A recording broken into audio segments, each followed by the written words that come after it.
वो इमोशन और भावना जो सबसे ज़्यादा मेमोरी को जंग लगा के रखती है, जिसे किसी सूरत में लेट गो करने को हमारी जो याददाश्त होती है वो तैयार नहीं होती है, वो होता है रिजेंटमेंट के साथ किसी के प्रति जो द्वेष और क्रोध, एक ग्रज हमने रखा हुआ होता है। चाहे उस इंसान ने हमारे साथ कोई गलत किया हो या ना किया हो, एक इनबिल्ट ग्रज एक डेवलप अगर हमारा किसी के प्रति हो जाए, वो चाहे कोई एंटिटी हो, कोई भी इंसान हो, कोई व्यक्ति, प्राणी, जीव, एसोसिएशन, कोई होटल, कोई ऑफिस रूम या फिर कोई स्कूल या फिर कोई यूनिवर्स, कुछ भी ऐसी जगह या चीज़ जहाँ से कोई बहुत एम्बैरेसिंग एक जो सिचुएशन, जो बहुत ही आपको शर्मसार किसी चीज़ ने आपको बहुत ज़्यादा अंदर तक टच किया हो, इंसल्ट किया हो, ह्यूमिलिएट हमें किया हो, या फिर हमारे दिल को बहुत बुरी तरीके से तोड़ दिया हो, भरोसे को तोड़ दिया हो, बिट्रे किया हो, धोखा दिया हो, ये वो स्ट्रॉन्ग ग्रज से जुड़ी हुई इमोशंस होती है जो हमारे जीवन में हमारी जो याददाश्त होती है उसको पूरे तरीके से जंग लगा के रखती है।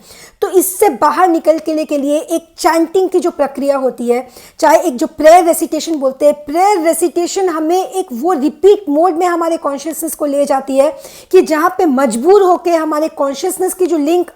सबकॉन्शियस और अनकॉन्शियस से टूटी हुई है, उससे वो लिंक वापस से जुड़ जाती है। इसीलिए जुड़ जाती है क्योंकि हमारे कॉन्शियस माइंड को ये पता होता है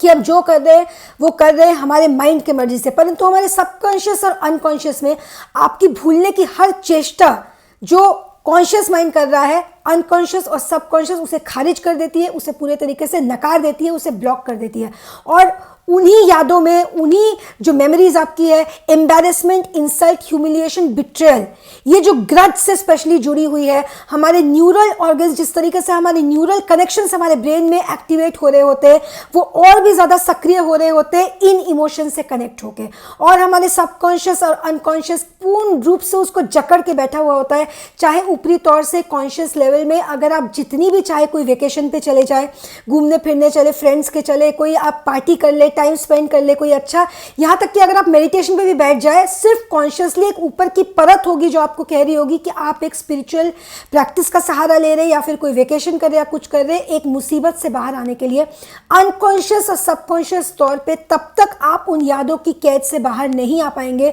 उन फीलिंग्स से पीछा तब तक नहीं छुटवा पाएंगे जब तक कि कॉन्शियस माइंड आपका अनकॉन्शियस और सबकॉन्शियस से जुड़ नहीं जाता है। क्योंकि वो जुड़ेगी तो ही जाके आपके कॉन्शियस माइंड से जो आप क्रिया कर रहे हैं उसे सबकॉन्शियस तक आप उसको फॉरवर्ड कर पाएंगे, उसे पहुंचा पाएंगे, और डीप डाउन आपके अंदर जो है रिजल्ट काम करना शुरू करेगा। जिस एक्शन को आप कोई प्रक्रिया कर रहे हैं रिजल्ट के उद्देश्य के साथ, तो वो रिजल्ट अंदर तक मिले, अंदर तक आपके साथ वो इम्प्रोवाइज हो, तभी जाके वो रिजल्ट संपूर्ण तरीके से मिलेगा। चैंटिंग का जितना हो सके, उसका रेसिटेशन का जितना हो सके फ़ायदा उठाइए, जितना ज़्यादा हो सके कोई जप कीजिए, आप मंत्र जपिए, कि जितने भी धार्मिक किताबें हैं,